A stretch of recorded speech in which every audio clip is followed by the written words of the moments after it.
Me siento ebrio, lloro, sufro, cuando sé digo y recuerdo. Ojalá nunca muriera yo, ojalá jamás pereciera.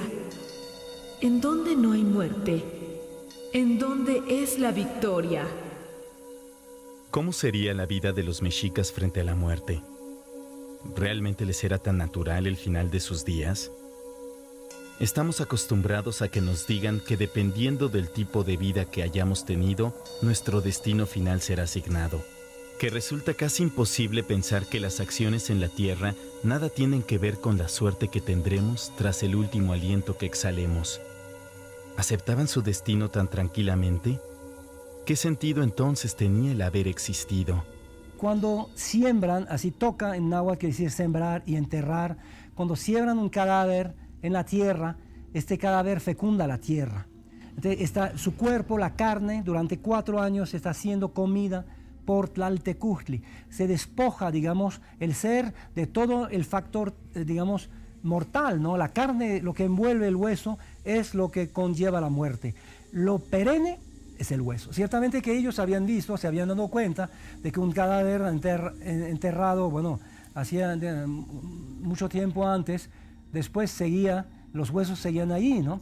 Y es muy probable que con el tiempo los mitos se hicieron de tal manera que le conferían al hueso una cierta perenidad. Es por eso que Quetzalcóatl, para crear al hombre, va al inframundo, trae los huesos, los muele Quilastli y fecunda su sexo, sangra su sexo sobre las cenizas de los huesos, ¿no? Culturas milenarias, dioses descarnados y pirámides colosales. Restos de historias modificadas por conquistadores y reescritas por el tiempo. Vestigios que se niegan a seguir enterrados. Para que una civilización nazca, otras tienen que ser sacrificadas. Ciudad de dioses.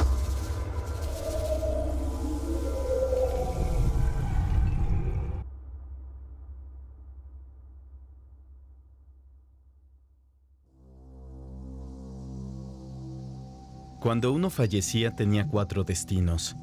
Cada uno dependía del tipo de muerte que haya alcanzado al Macehual o Pipiltin. No importaba la clase social. Hablemos del primero de ellos, el Mictlán. Era el lugar que se encontraba compuesto por 9 niveles, los cuales podrían ser el equivalente al tiempo que un feto necesita para desarrollarse dentro del vientre materno. Primero tenían que pasar entre 2 montañas que entrechocaban, ¿no? Entonces el difuntito la tiene que librar, ¿no? No sabemos exactamente en qué términos ontológicos como espíritu como realmente no está nada claro, digamos, su estatuto, digamos, post-mortem, ¿no? Y entonces cuando la había librado, que tenía que franquear, digamos, 7 colinas y 7 barrancas. Luego había un lugar donde soplaban vientos muy fríos, vientos de obsidiana, y se tenían que proteger con las mujeres con su ajuar y los hombres con sus escudos, ¿no? Luego había un lugar donde flechaban a la gente. Entonces, aquí varía un poco el Códice Vaticano Ríos, nos da otros elementos. Y había un lugar donde un jaguar, un tecuani, un comedor de hombres, que es un jaguar, comía los corazones. Luego llegaban a un lugar sin puertas ni ventanas. Y en otras variantes había el Chicnahuapan, el lugar del agua 9. El Mictlán era habitado por Mictlantecutli y Mictlancíhuatl, pareja dual que resguardaba los huesos con los que en un principio Quetzalcóatl creó a los hombres. Tlaltecutli, señor o señora de la tierra, con sus enormes y afilados dientes, devoraba los cadáveres que habrían de cruzar estos niveles, despojándolos de su piel, que serviría como alimento para el inframundo, y con su temible lengua recogía el chorro de sangre que se emanaba en el lugar de los descarnados. Aquí en el 9º nivel de inframundo, no sabemos exactamente cómo traducirlo. 9 es un exponente numérico del inframundo, Chicnahui. Y el agua 9 sería una especie de río como lo habría habido en el mundo helénico también, con este cancerbero, ¿no?, que estaba cuidando el paso al Tártaro, había que franquear una extensión de agua. Y en este caso, aquí un punto muy importante, es que el perro ayudaba al difunto a franquear este Chicnahuapan para llegar en este lugar donde se reciclaban los seres, ¿no? Entonces, chiflaba, bueno, al perro, y tiene que ser un perro bermejo, que dicen las fuentes, es decir, medio güero, digamos, no negro, sino así claro, ¿no? Porque eso es el color del sol también. Aquí tenemos este hecho de que todo lo que está en inframundo, que intenta salir del inframundo, tiene que tener un color, el color del sol. El único que entra al inframundo y sale siempre vencedor es el sol. Es por eso que tenemos en las tumbas prehispánicas, tenemos discos, bueno, objetos de oro. Y no es por el valor. Oh hijo, ya habéis pasado y padecido los trabajos de esta vida. Ya ha sido servido nuestro Señor de os llevar, porque no tenemos vida permanente en este mundo y brevemente. Como quien se calienta al sol es nuestra vida. Hízonos merced nuestro Señor que nos conociésemos y conversásemos los unos a los otros en esta vida. Ya os puso su asiento, porque todos nosotros iremos allá. Y aquel lugar es para todos, y es muy ancho, y no habrá más memoria de vos.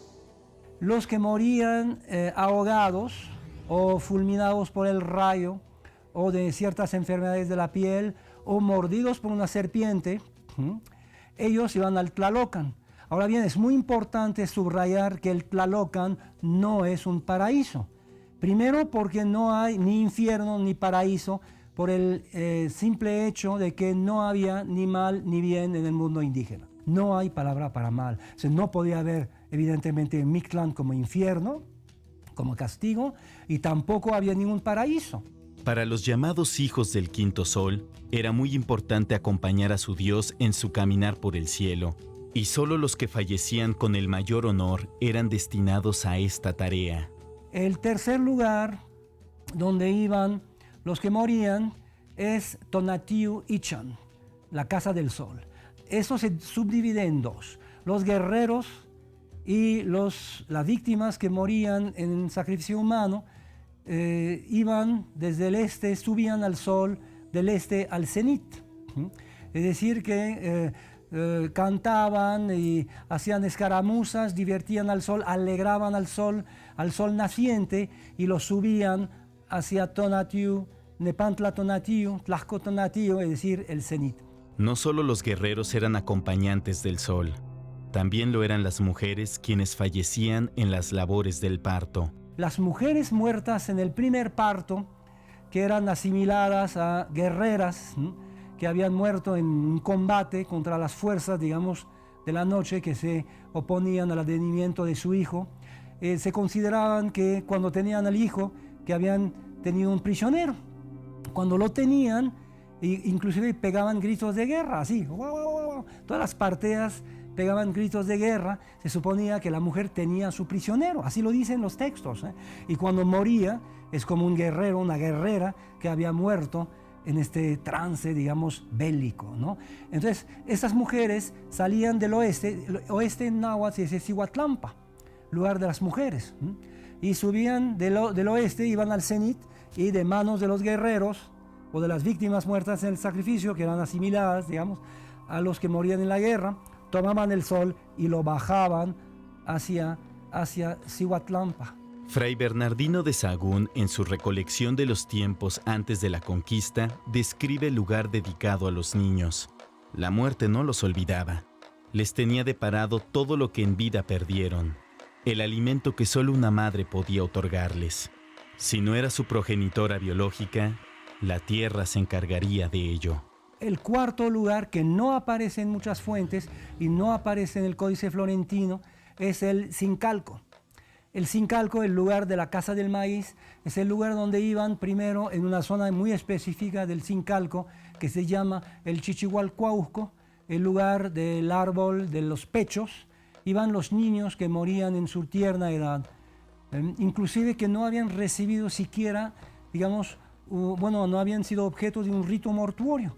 Decían que eran gilotitos tiernos, seguían, libando la leche materna y por lo tanto no había ritual mortuorio. La muerte era muy importante para los antiguos mexicanos, tanto como la vida misma. Ahora entenderemos el mundo que tanto espantó y horrorizó a los europeos, una forma de vida que aún hoy día nos parece imposible de entender. La salvación del mundo por medio de los sacrificios humanos.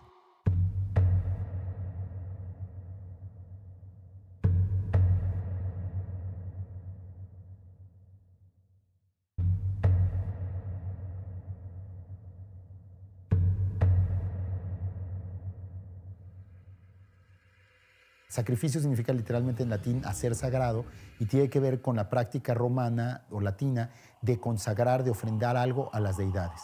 Y generalmente se ha explicado el sacrificio humano, lo que llamamos sacrificio humano entre los pueblos mesoamericanos, como una práctica esencialmente religiosa.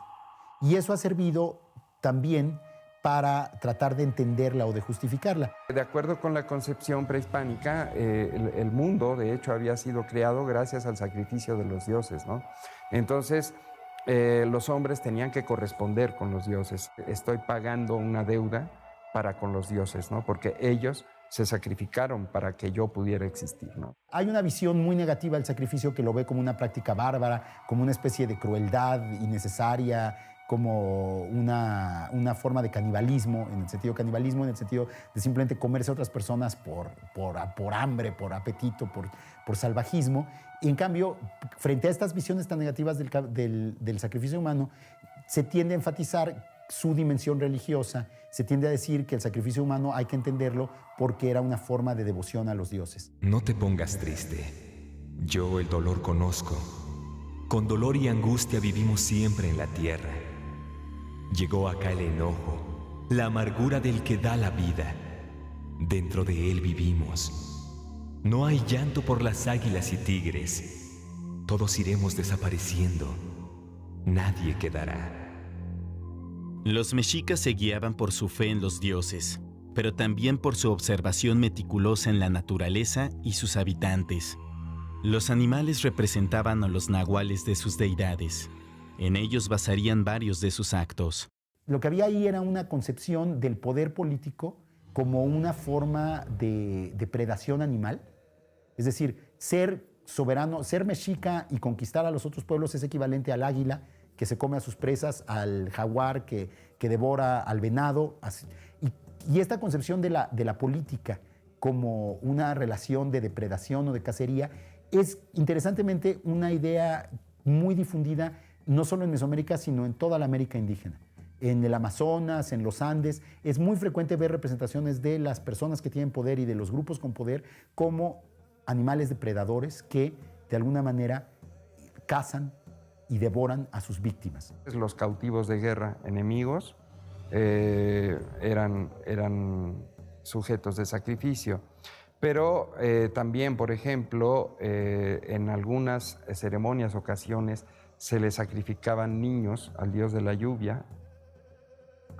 Esto es cierto, de hecho, por cierto, una de las ofrendas que se encontraron en el Templo Mayor, en ellas se encontraron restos de, si no recuerdo mal, 42 infantes que fueron sacrificados claramente al dios de la lluvia, porque se encontraron los restos óseos de estos niños acompañados por jarras de piedra con el rostro del dios Tlaloc, ¿no? Por ejemplo, había una fiesta que se dedicaba a la diosa Xilonen, que era diosa del maíz tierno, y se le sacrificaba pues una mujer muy joven, ¿no? Sí, casi una niña.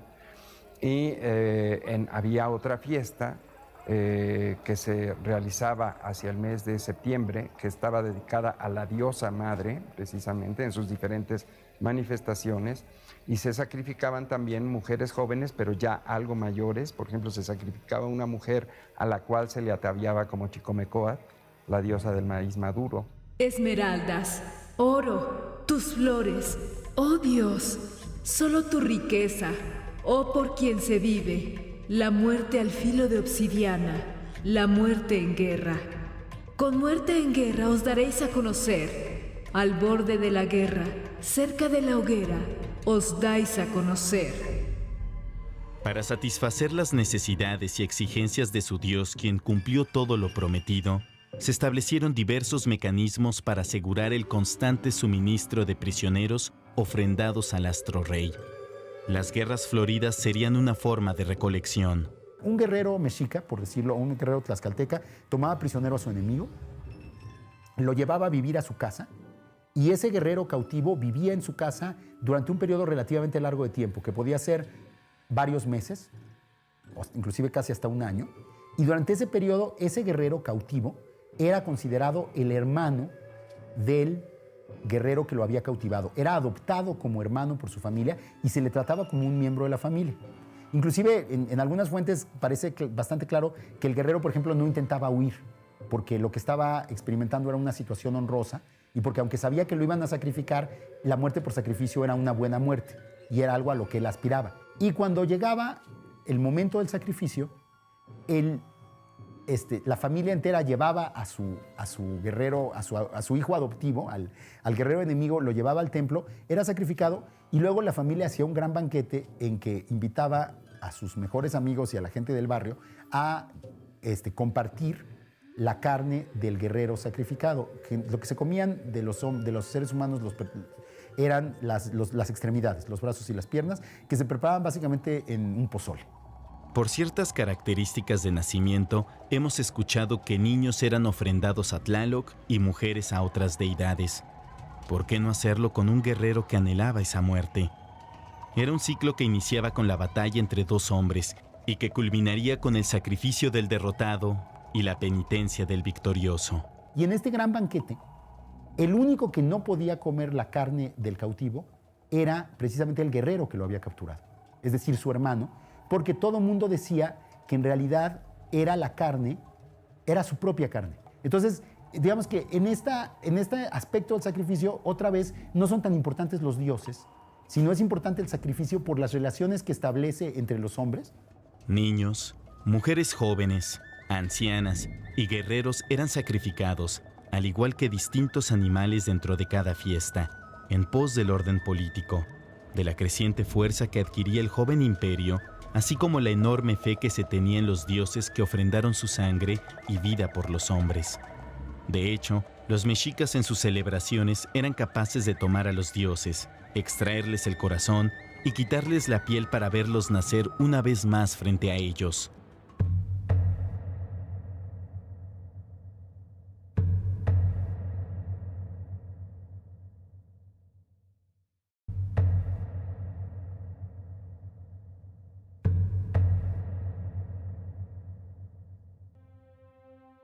Había momentos en que la persona que era sacrificada no era considerada un ser humano, sino era considerada un dios.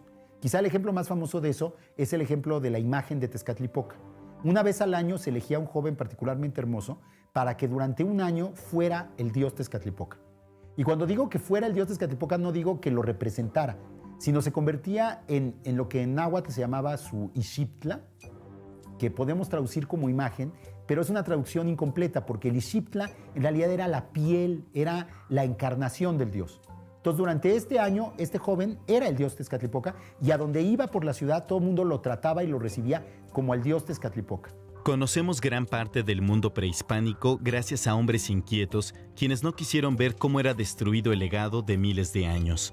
Los mejores datos son extraídos de las obras de religiosos españoles, quienes independientemente de este rescate, centrarían sus trabajos en hacer ver que los mexicas sacrificaban en demasía y que eran acciones motivadas por demonios.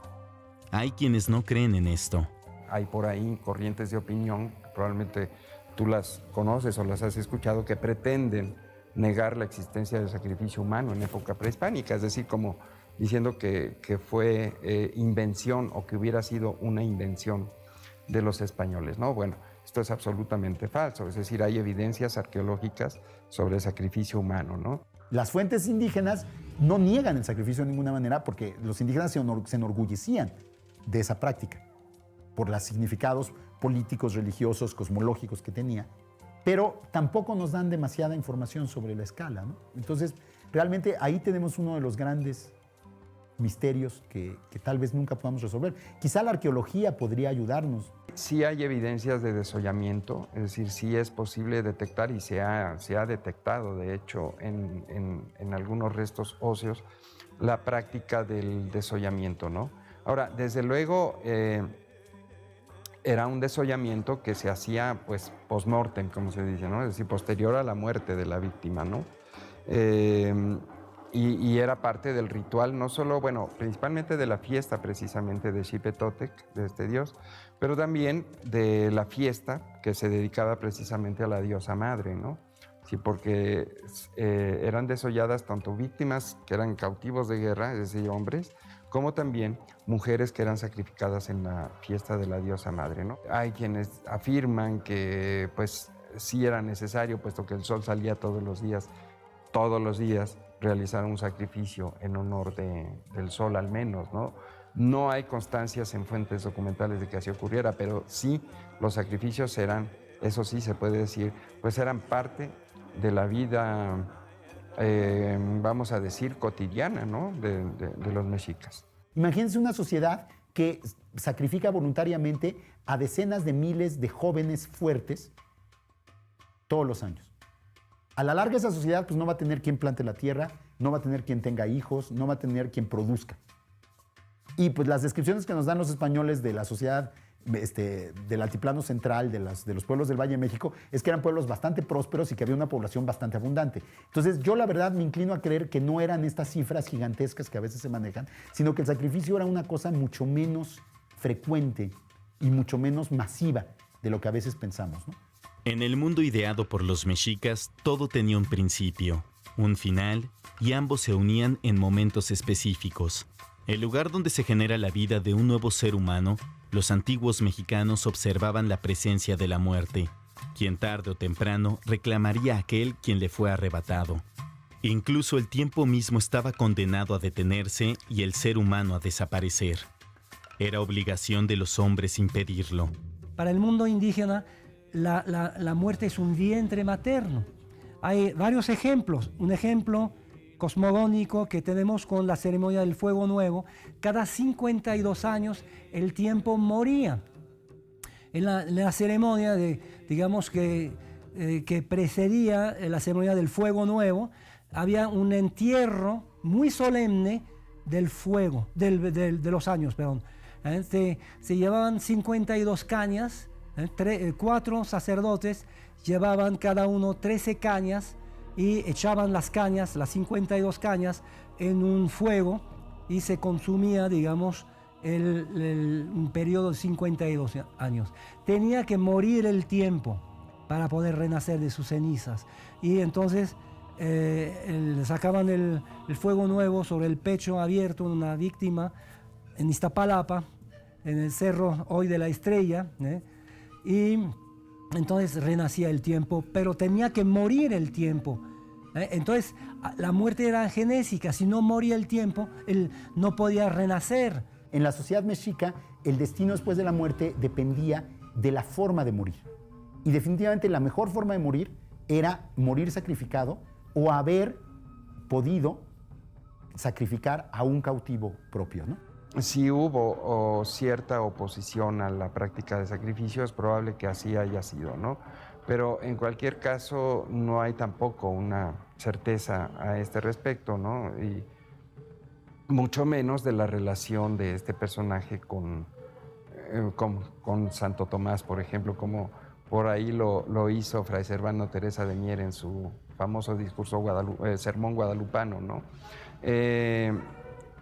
Pero en general había aceptación por esta práctica de sacrificio y sobre todo pues la conciencia de que había la necesidad de practicarlo, ¿no? Para promover la continuidad de la vida, ¿no?